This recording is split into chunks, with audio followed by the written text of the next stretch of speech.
there's been an absolute storm of a game that took place this weekend. Arsenal 4-1 Lyon. They had to overcome not a massive deficit, to be fair, on aggregate from the first game.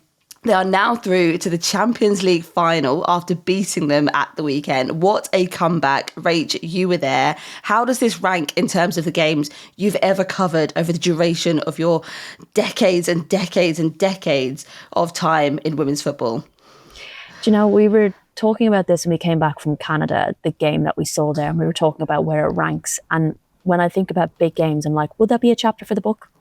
And when I think about that game... You write a book? I will do eventually, around the world in 80 games. But I think that one would definitely be a chapter for the book. That's how I know it was a good game, when I think that's going to stand out, because, you know, Sophie used to be great at remembering all the bloody games, who scored. You could just mention on a Wednesday in October in 2000 and whatever, and she'd be like, oh yeah, they won this and who scored. That's gone. That's starting to slip now. I don't know if it's old age or if it's just the many games, but this one is not slipping out of anyone's mind for a while, I think. So glad we went. You know, we waited until after last weekend Sophie was always coming here because she had the work, and I was kind of thinking, do we do both? You know, but we decided to go with the tie that was more likely to have a positive outcome. So I'm very glad that we chose this one, because it was one of those, I think you knew Arsenal could, but you didn't know if Arsenal would. So, I was here when they won 5-1 a couple of years ago in the group stages of the Champions League. And this is definitely knocked that off in terms of, you know, big games at the Groupama Stadium. This is definitely up there. Well, this, of course, is the whole reason that you're sat in a little wooden booth today, recording from the airport as we speak. You've been here, there and everywhere trying to cover all of the games. This is their first European final since 2007, when Arsenal won the quadruple, of course. Obviously, I mentioned there, they had to overturn that 1-goal deficit and obviously went level after just 5 minutes after that mix-up between Lyon goalkeeper Christian Endler and Wendy Renard. I mean, 5 minutes in, that's exactly how you want to start that game. You want to start on the front foot, you want to get that early goal, and you want to get that even level playing field. But yeah, it kind of felt like maybe something special is going to happen from that early goal. I mean, what was the atmosphere like when that went in? Because I exploded.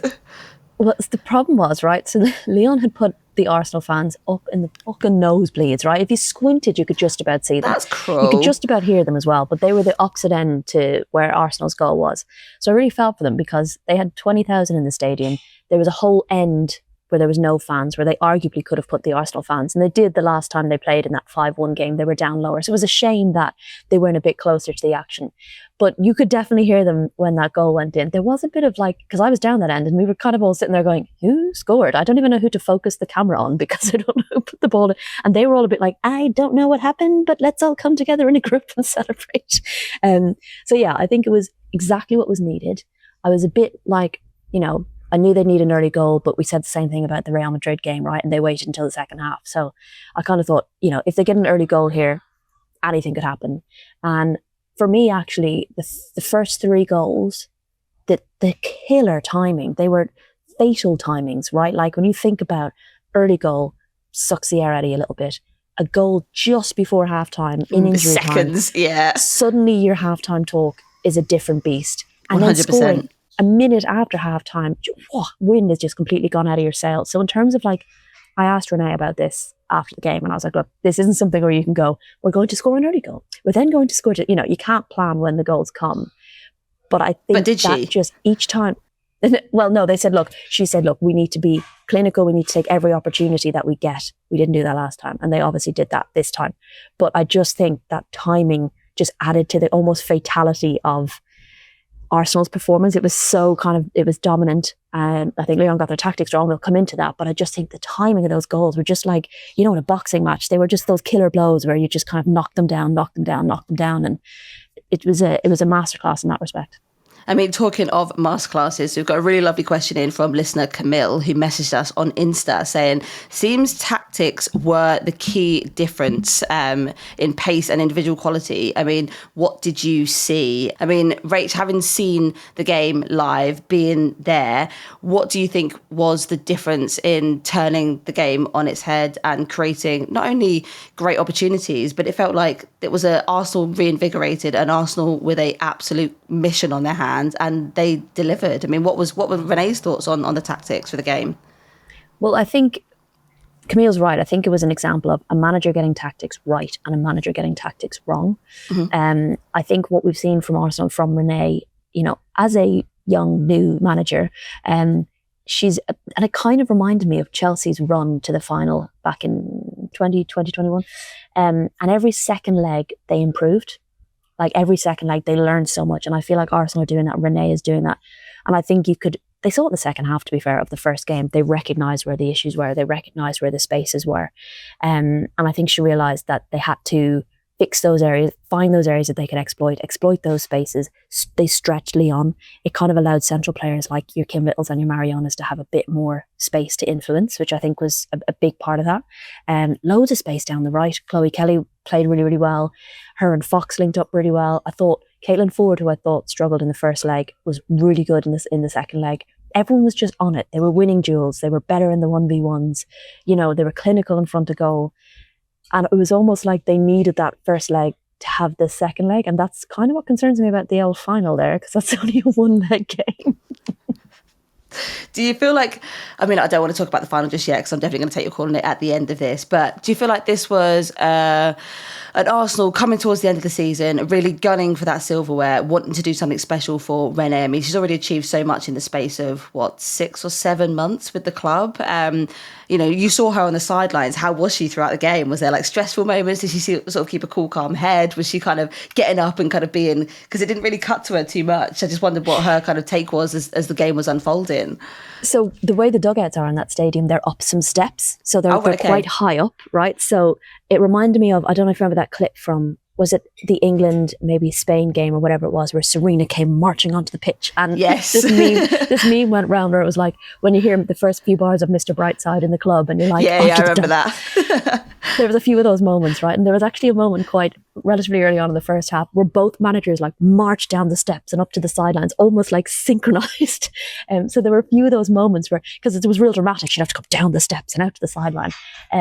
But she seemed pretty calm, and she was really cool, calm and collected post-match as well, which I think probably speaks a lot about her. I think she keeps things level with the team. And she says it a lot about being humble.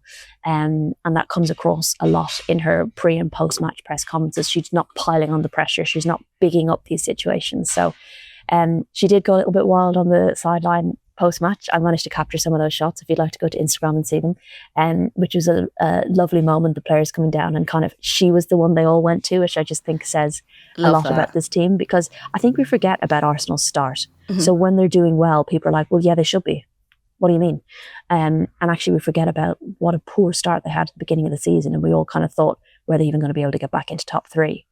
So the kind of Renée-ssance, as they called it, has been pretty impressive. And you have to factor in, it's her first kind of big job in the game. Like, we kind of forget that she's relatively new, and there are going to be slip-ups and there are going to be hurdles and there are going to be performances that aren't great. But I think what you're seeing is a team that's building under her, which I think is really important. So, she was very humble when asked about, you've brought this team to a final, you took over in whatever November time, and here you are. And she was like, very much like, this is the team, this is the staff, I think it's that, like, you do kind of forget how rocky that start was. And when you look, 5 or 6 months later, she came in that massive run of games, 13 games on the bounce, something like that, drop a point. And you think about, it wasn't just the point situation, but also how much the players then seemed to enjoy playing football, and how it went from crying after games to actually like this like jubilance and like positive energy. And then all of a sudden you've got to the end of the season and they're second in the league, chasing Chelsea still, putting the guns up Chelsea, and then also in a Champions League final. Like, in terms of like first 5 months on the job, like, you've smashed it. And I just think she's absolutely incredible, and what she's done for the team should go down in history. This could be one of the most iconic Arsenal seasons that they've had in a very, very long time. And silverware, big European silverware, especially when Chelsea's Emma Hayes didn't manage to achieve it would be a little bit, it would be a bit of a kicker. Mariona Caldenti obviously shone through in both legs. She got Arsenal second just before half-time. Would you say that she was the standout player on Sunday? And we also have a listener question in from Neil, who asked us, is Mariona the best midfielder in the WSL this season? Rach, what are your thoughts? So 2 things there. For Neil, I think she's definitely been Arsenal's signing of the season. Definitely. She's definitely up there as one of the best midfielders. The first question about whether she was brilliant yesterday. For me, I think Kim Little was probably Arsenal's standout player. She rolled back the years with her performance. And I know we're talking about Mariana, but I want to give Kim a little bit of flowers as well. I think both the team and the staff really recognised that post-match. It was actually something Leah Williamson said and picked up on in the team huddle, according to Renee, after the match. It was something that Leah picked up on and mentioned to the team about Kim in the huddle. She touched on it in post-match, Renee. She said that, what a professional Kim Little is. Her work rate, her attitude inspires everyone around her. Everyone in the team sees it every single day. It's definitely that. She has that kind of experienced leadership. She reads the game like I don't think many really. She almost controls the tempo of the game and kind of like the rhythm of the game as well. I just think, I thought she was absolutely outstanding. But yeah, what were the girls saying after the game? Well, she picked a player of the match as well, which I think was lovely. And there was just a real recognition that how big this was for Kim, which I thought was really sweet. Like, obviously it's huge for all the players, but Beth Mead was there at the player of the match when she was getting the player of the match trophy, like lifting her up. Everyone was posting about her, and I just thought it was probably a real kind of, you probably look at Kim and thinking she's getting to the latter stages of her career. Mm-hmm. And actually to be that influential in Arsenal, the biggest game of Arsenal's season, pick up player of the match and be going to a Champions League final was pretty cool. And I think a lot of players think like, that's the career I want to have. So yeah, it was really nice actually. I think for the big moment for all these players, a lot of them were thinking about Kim, which I just thought was really sweet. So yeah, I think she stood out. I think her and Mariona were brilliant. I think a lot of players just had really good games. They were on it from the get-go. And I do think you have to recognise, because what I'm not going to do is say, see how Arsenal smashed Lyon? That's because English football is so much better than French football. I see what you did there. Humble you, which is what everyone got post last weekend in our mentions, that everyone was telling us, you all think English media hype everyone up. I'm actually not going to do that, because you want to recognise that was not a good game from Lyon. Got the tactics wrong. Players were nervous. Like, it was a bit like Arsenal in the first leg. The players were making uncharacteristic mistakes. That was not Lyon at their best. So I'm not going to pretend that Arsenal dominated Lyon at their best, because that's not what happened. But yeah, tactically, I thought that Joe went a little bit conservative. He dropped De Mornay deeper, but had Ada Hegerberg up front, and he said that he felt that there was spaces between the defence and the midfield in Arsenal that he thought De Mornay could capitalise on. And actually, I think it kind of took the teeth out of their attack a little bit, because she is so dangerous. So I think that sacrifice didn't work for them. Not to say that Hegerberg isn't unreal, but like that front three were so dangerous in the previous leg. So I just think tactically he went too conservative and it backfired. Yeah, I do think we need to discuss sort of where Lyon went wrong. Obviously, they pressed so much in the first leg, and we kind of expected that they were going to, give Arsenal a bit more of a challenge, really. Arsenal had 9 shots, 6 on target, 4 goals, versus Lyon, who had 18 shots, 5 on target and 1 goal. This was the first time since 2009 that Lyon have lost a Champions League semi-final, and in that time they've played 11 and won them all. So what do you think it was that Joe wasn't doing? Because obviously he's such an established coach. He knows Arsenal. He actually, he's been there, done it, been there for a long time and achieved good things there. So it just seemed to not work. Where was it falling apart? I think, as I touched on, I think the change up front, I think unsettled them a little bit. Big Wendy was back. Wendy Renard was back, which I think a lot of people were like, oh shit, because a lot of Arsenal's chances last weekend were crosses into the box, diving headers. And people were like, you're not going to get that with Wendy Renard in defence. And that was her 500th appearance, I think, for Lyon. One to forget, unfortunately. But 500th? Yeah, which is insane. I just, and the thing is, those stats you read out, right, shows that Lyon were, front-footed at times. Yeah, they were in the creating. game. Yeah. Absolutely. But there just seemed to be a bit of a lack of teeth or something in that attack. And when I think back to last week, who was that kind of that tenacious those tenacious players, your Lindsay Heaps, your Danielle Van de Donk, who didn't start, you know, those kind of players who were snapping at heels and stuff. You just didn't feel that same bite. Now, I think the early goal probably knocked them a little bit. And for Arsenal, they scored the early goal. Yes, they celebrated, but then they took their time getting back to the halfway line because they sat in a huddle and they were basically, I imagine, saying, look, it's 0-0 now, wipe the slate clean. We can actually go and take this game.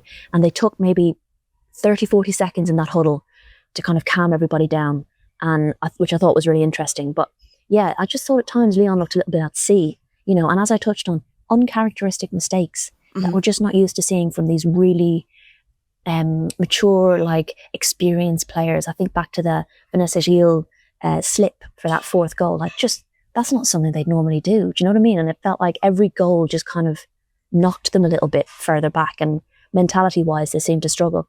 Now, when they got that goal back in the latter stages of the second half, suddenly their tails were up, and they were, you know, people in the stadium. There was a nervousness around Arsenal fans, and kind of Arsenal media around the pitch and stuff was like, oh God. And even though it was still 2 more goals they needed to get to equal, never mind win it, but suddenly there was this like real kind of intensity to the game that maybe they'd been missing. And there was a moment with like 60 seconds to go, and there was a VAR check.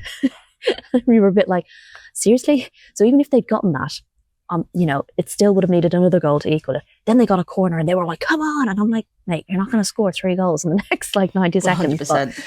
But that felt like it was missing. It was almost too late to be G'd up like that. And Yeah, it's really hard to put your finger on like that one thing, because you saw flashes of it, but not enough of it across the whole team. And it's just not what you expect from Lyon. And sometimes you just have an unfortunate day, like where things don't go to plan, and it just kind of felt like that. And yeah, their misfortune, obviously massively fortunate for Arsenal, who will, of course, be playing Barcelona in the final on the 24th of May.